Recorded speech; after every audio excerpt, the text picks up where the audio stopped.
হাদিসে আছে তাকুনু ফি হাযিল উম্মতি আরবাউ ফিতান। নওয়াব ইবনে হাম্মাদের কিতাবুল ফিতানে আবু হুরায়রা থেকে উনি বর্ণনা করেছেন। সূরা আনআমের 65, 66, 67 নম্বর আয়াত আমি তেলাওয়াত করেছি। এখন প্রায় দেখবেন সারা বিশ্বে মুসলমান জাতিটা সবচেয়ে অপদস্থ জাতি। মুসলমান খুন হচ্ছে আরাকানে রোহিঙ্গায়, খুন হচ্ছে চীনে, খুন হচ্ছে এই কাশ্মীরে ভারতে, খুন হচ্ছে ইরাকে, খুন হচ্ছে সিরিয়ায় ফিলিস্তিনে, খুন হচ্ছে লিবিয়ায়, খুন হচ্ছে মিন্দানাও ফিলিপিনে, খুন হচ্ছে সারা ওয়ার্ল্ডে, ঠিক নয় কি? যাদের খুনের কোনো মূল্য নাই, যাদের খুনের কোনো বিচার নাই, যাদের খুন কোনো অপরাধী নয়, সেই জাতির নাম কি? মুসলিম। মুসলমান খুন করলে কি হয়? কিছুই হয় না। মুসলমান মানলে কি হয়? কিছুই হয় না। এটা পৃথিবীর সবার জানা হয়ে গেছে। 20 লক্ষাধিক মুসলমান শিশু নরনারী ধুলায় মিশাই দিল বুশের কিছুই হয় নাই। সিরিয়ার মাটিতে লক্ষ লক্ষ সিরিয়ান মুসলমানকে বোমা মেরে দেহকে ছিন্ন ভিন্ন করে মাটিতে মিশিয়ে দেওয়া হলো, কিছুই হয় নাই।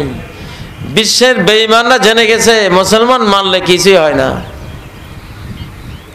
এই জন্য ইসরায়েল সিদ্ধান্ত নিয়েছে, দাজ্জালের সিদ্ধান্ত, তার আশপাশের গোটা মুসলিম জাতিকে মেরে ফেলবে। ওরা ভিডিওতে দেখায় ইসরায়েলের চারপাশে শুধু লাশ আর লাশ আর লাশ, আর কিছু নেই। নবীজিও 1400 বছর আগে বলে গেছেন এমন এক বিপর্যয় আসতেছে আরবরা বাঁচবে না। সহিহ বুখারীর হাদিস, একদিন স্বপ্ন দেখে খুব গর্মাক্ত হয়ে বিমর্ষ হয়ে নবীজি জাগলেন। ফাজিআন যায়েনব বিনতে জাহাশ নবীজির স্ত্রী বলছেন, কামা রাসূলুল্লাহ সাল্লাল্লাহু আলাইহি সাল্লাম ইস্তাইকাযা রাসূলুল্লাহ সাল্লাল্লাহু আলাইহি সাল্লাম মিন নাওমিহি ফাজিআন, খুব ভীত সন্ত্রস্ত হয়ে ঘুম থেকে জাগলেন আর বললেন, ওয়াইলুন লিল আরব মিন শাররিন কাদ ইকতারাব, আরবদের ধ্বংস, গোটা আরব জাতি নিপাত হয়ে যাবে, এমন এক ভয়াবহ বিপর্যয় যেটা খুব ঘনিয়ে আসছে। যেহেতু মুসলমান লাখ লাখ মারলেও কিছু হয় না, 100-150 কোটি মারলে কি হবে? কিছুই হবে না, ওটা জানা হয়ে গেছে। এই জন্য মুসলমান মারার জন্য 3য় বিশ্বযুদ্ধ মঞ্চাইতে হবে। নবীজি এই যুদ্ধকে নাম দিয়েছেন মালাহিম, মালহামা। গোস্ত ছিন্ন ভিন্ন হয়ে পড়বে, গোস্ত মাংস ছিন্ন ভিন্ন হয়ে পড়ে থাকবে। কোন যুদ্ধে গোস্ত ছিন্ন ভিন্ন হয়? আকাশ থেকে যখন বিমান আক্রমণ চালানো হয়, তাই না, শেল মারা হয়, তখন হয়। তো সেই যুগ আসতেছে। একটা ফিতনা, 4টা ফিতনা আসবে। আল ফিতনাতুল উলা তুস্তাহাল্লু ফিহা আদ-দিমা, প্রথম ফিতনার মধ্যে রক্ত খুন বৈধ করে ফেলা হবে। এই ফিতনা সমুদ্রের ঢেউয়ের মতো ঢেউর পর ঢেউ তুলবে। আমার পরে পরে আরম্ভ হবে, কিয়ামতের আগ পর্যন্ত এর ঢেউ থামবে না। তামুজু কামাউজিল বাহর, বুখারী মুসলিমের হাদিস, সাগরের ঢেউর মতো ঢেউ তুলবে। সেই ফিতনার মধ্যে মুসলমান খুন করা বৈধ মনে করা হবে। সেটা কখন হয়েছিল? হযরত উসমানের হত্যার মাধ্যমে, কতলে উসমান। হযরত ওসমানকে কতল করেছিল মিশরের মুনাফিকরা, মুসলমান নামের মুনাফিকরা ওনাকে কতল করেছিল। ইহুদিরা চক্রান্ত করেছে। ওরা এসে বলল, আমাদের অমুক আমির, অমুক নেতা আমরা পছন্দ করি না, ও জুলুম করে, অন্যায় করে।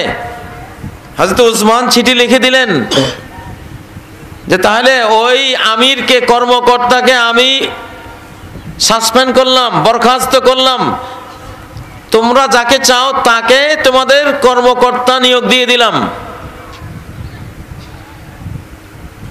এটা নিয়ে 3 শতাধিক মিশরের ওই লোকেরা চলে যাচ্ছিল খুশি হয়ে যে হযরত উসমান রাদিয়াল্লাহু আনহু আমাদের দাবি মেনে নিয়েছেন।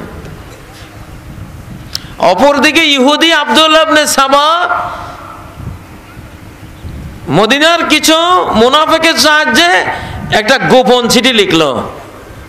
গোপন চিঠি লিখে মারওয়ান থেকে হযরত উসমানের সিল নিল, চিঠির উপরে হযরত উসমানের সিল মেরে দিল। হযরত উসমান কিছুই জানেন না। সেই চিঠিতে লেখা যে এই 300 জন, 3 শতাধিক এরা যে আসছে আমার কাছে, হে আমার কর্মকর্তা, তোমাকে বরখাস্ত করার দাবি নিয়ে আসছে, এরা যখন তোমার কাছে আসবে মিশরে, এদের সবাইকে হত্যা করবা। নিচে সিল হযরত ওসমানের। ওসমান কিছুই জানেন না। ওনার নামে ইহুদিরা চিঠি লেখে ওই যে লোকগুলি যাচ্ছিল ওদের আশপাশে ঘোরাঘুরি করতেছে। ওরা সন্দেহ করলো, সন্দেহ করে লোকটাকে ধরলো, ধরে দেখে তার কাছে চিঠি। কি ওসমান উপরে উপরে আমাদের দাবি মেনে নিল, আবার ভিতরে তোমাকে চিঠি নিয়ে পাঠালে আমাদের কতল করার জন্য। ওসমান বিশ্বাসঘাতক, তাকে মারতে হবে।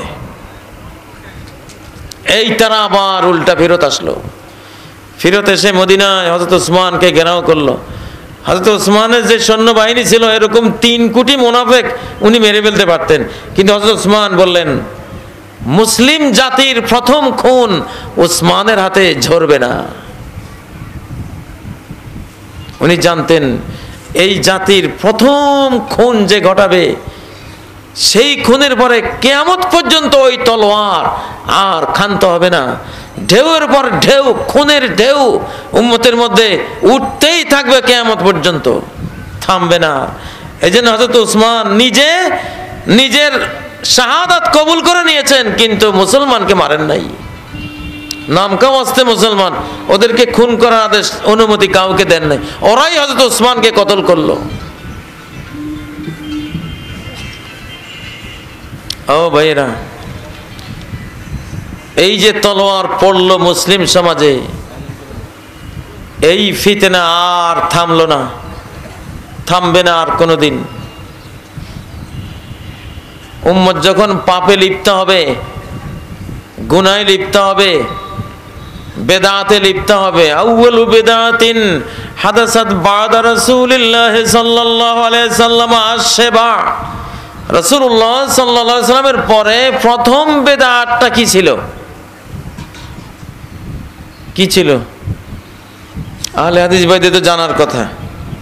আহলে হাদিস ভাইরা শিরিক বেদাত নিয়ে অনেক বেশি গবেষণা করেন, এটা আমি জানি। বলেন তো প্রথম বেদাত কোনটা? নবীজির মৃত্যুর পরে।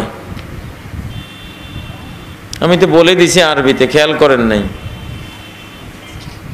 নবীজির মৃত্যুর পরে প্রথম বেদাত ছিল পেট ভরে খাওয়া।